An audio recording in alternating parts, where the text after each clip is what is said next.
We begin with this evening with the NTSB hard at work figuring out the cause of the plane crash at a Lafayette golf course that claimed the life of a prominent real estate developer. Tonight, News 15 Investigates has uncovered information about the plane's history.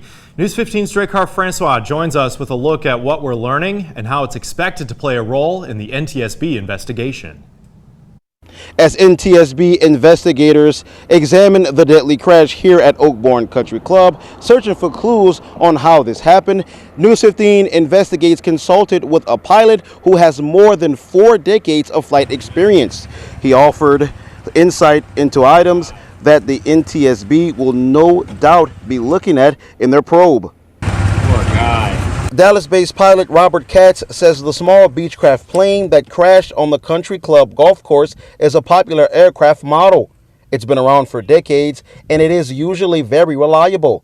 But in reviewing FAA records, he discovered something different about this particular plane being piloted by well-known Lafayette developer Greg Manuel.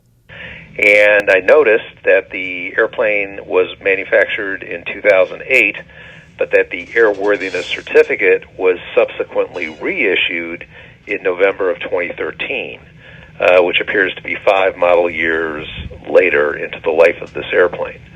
The only time an airworthiness certificate is reissued is when something major happens to the airframe itself, and that's typically related to some damage history or major modification that might not be damage related, but in any case, it's sufficient to rescind the original airworthiness certificate and require a new one be issued.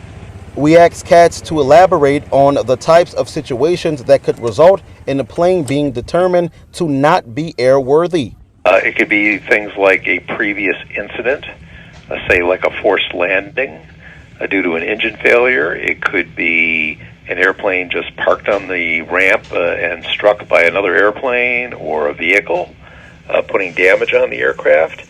It could be modification due to aftermarket enhancements, although I'm not familiar with any that would apply to this newer model airplane.